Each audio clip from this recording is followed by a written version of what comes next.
right now. Lindsay, it's great to have you with us today. Thank you, Alex, for allowing me the privilege of being on your show today.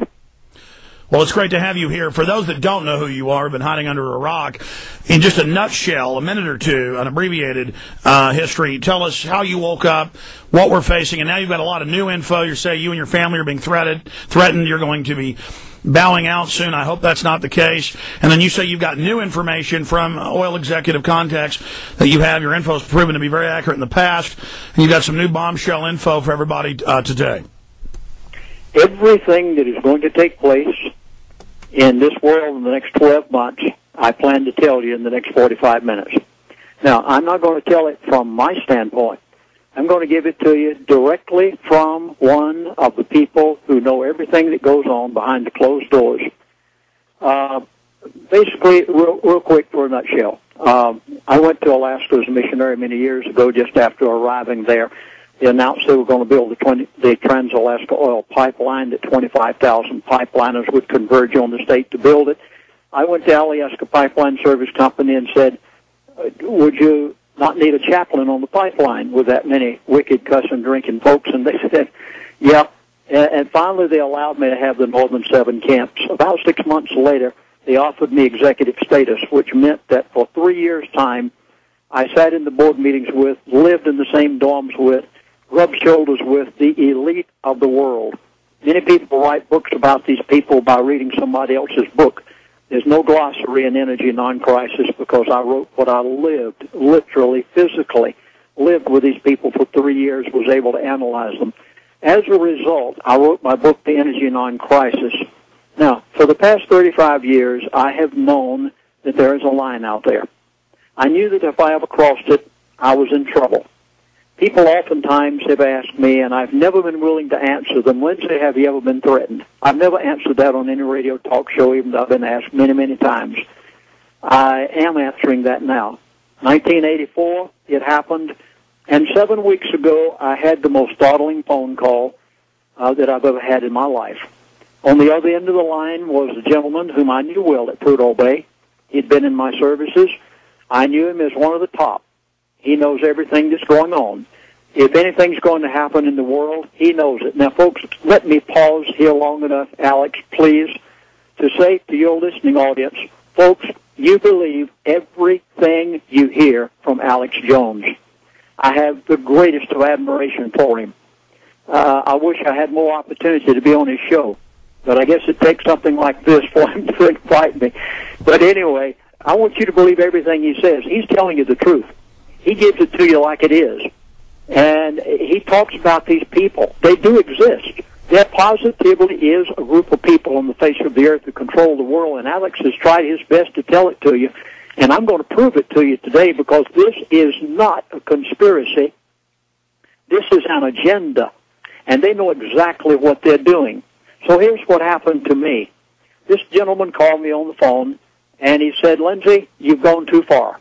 You're going to have to stop. He said, you can do this, this, this, and this, but he said, you can't do this, this, this, and this anymore. And he said, if you do, then we are going to do this, this, and this, and this. And what he said was not very pleasant for either my family or me, and you don't argue with these people.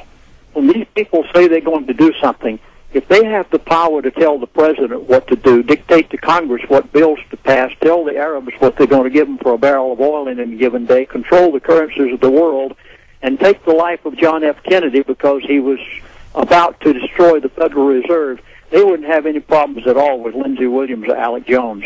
So I didn't argue with him. I immediately said, what do you want me to do? And he told me. He said, you can do this and this, but he said, you can't do this and this anymore.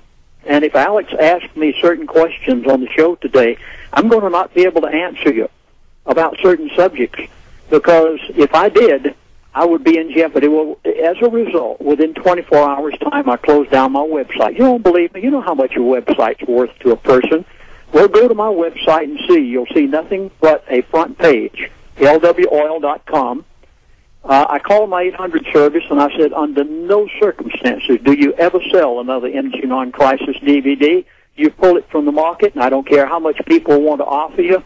You you positively do not sell it to them under any circumstances. But what are the oil companies, Lindsay, whoa, I mean, how do they think they're going to stop it being all over the web? It's #1 on Google routinely. Well, I told the gentleman this. I said there are thousands of that DVD out there. It's everywhere imaginable. He says, from this point on, he said, there are certain things you do not say. He said, we know that you can't do anything about the things that have already been done. But he said, from this point on, you just positively do not do certain things. Now, let me guess, you said things that aren't very nice. Did he threaten to kill your wife and grandchildren? I don't have any grandchildren. And as far as that question, I can't answer you, but I will put it this way. What he said was the kind of things that you and I positively don't want to happen. So as a result, the few things that he said you can't do anymore were not worth the things that I can do not being able to be said. So as a result, after we'd gotten through with our agreement, and he said, now, if you're willing to do these things, he said, we'll let you alone. I decided I'd be friendly with him, and this is where your listening audience comes in, Alex, because I'm going to tell you everything that's going to happen for the next 12 months. I'm going to prove one of them to you, and I am so glad that you're having Dr. Stan Monteith on just after I'm on, and I'll tell you why in just a moment. You have a perfect lineup of people on your program today, because Dr. Stan was the very first person I went to after this happened. No, I knew that. I called him on... Yes. No, I mean, go ahead. I called Dr. Stan on the phone just after this gentleman had called me, and I said, Dr. Stan, this is what happened to me. I have the greatest respect of Dr. Stan of probably any man on the face of the earth today in his particular position, both because of his age, his wisdom, and his spiritual atmosphere that he creates. And I said, Dr. Stan, here's what's happened. He said, Lindsay, your wife, your family, you come first. He said, forget about everything else. And he said, why don't you call this man back? He gave me his phone number. He said, why don't you call him back and ask him what you can say? Well, here's what happened. After he got through with our agreement, he said, I said to him, I said, how's your family been? I decided I'd be polite if I could. And where have you been for the past 20 years since I last saw you at Prudhoe Bay? He became very polite, very kind. And so I decided to ask him some questions. And I said, the price of crude oil, the price of gasoline at the gas pump, it's really hurting the American economy. I said, would you mind telling me where it's going? He said, yes, it'll probably go a little higher. Now, he would not say how much. Now, folks, write these down. You can take this to the bank. And I'm going to show you one that you can already take to the bank as of Thursday of last week. But anyway, remember, this was 7 weeks ago. And I gathered from what he said that it would probably go up another $1 before the summer is over. And then he said something so startling, Alec, that I am still sitting here shocked by what he said. He said, Chaplain Williams, the price of crude oil is going to $50 a barrel. My mind began running 1,000 miles an hour. $50 a barrel, first thing that came to my mind was, how are you going to do this? So he knows. There are certain people in the world who know what's going to happen tomorrow. They have already planned it. It's an agenda. Lindsey Williams, stay there. I'm gonna skip. Lindsey, we got a break, but we're gonna skip the break. I just want you to know that, everybody, for Infowars.com stream listeners, you'll be able to hear what goes on behind the scenes for the next 3 minutes. I don't want to waste any time. If everybody else will be right back. And Lindsey, I'm going to briefly have Bob Chapman, because he couldn't come on later, pop in because he wants to talk to you for just a few minutes when we get back. Then we'll complete your story. Stay with us. Okay, we're still on air. I just skipped that break, but I'm asking the folks in Minnesota, do we have Bob Chapman? Yes, Bob is here. Okay, let him know. I'm going to come to him in 3 minutes when we come back to the full transmission. But I want to digress back first, Lindsey. We got plenty of time going into the next hour. And if we need to, when Stan Monteith's on the last 30 minutes, we can hold you over with him if you've got the time. But right now, getting back to these threats, I guess you can't tell us. Was it one of the oil company executives you knew up there? Was it one of the government people that came out to Prudhoe Bay when you guys now admittedly discovered more oil than Saudi Arabia?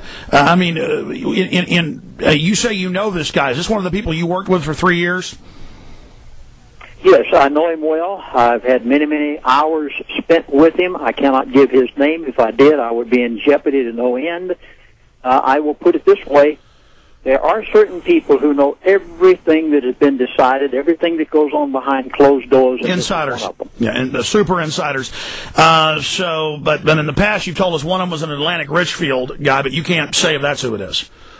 I positively cannot. If I did, I'd be in jeopardy. No, I mean, that's how this high-level mafia stuff works. They give you a lot of times a chance, and they say, just shut up. But you're still here on air. They said you can still go on and talk about some things, or does he want you to come out and say oil's going to be $50 a barrel? Well, for 5 weeks' time, I disappeared. I didn't do a single radio talk show. I didn't take a single speaking engagement. I'll admit to you, Alex, I was scared. And I remember I called Dr. Stan Monteith on the phone, and I said, Dr. Stan, what should I do about this?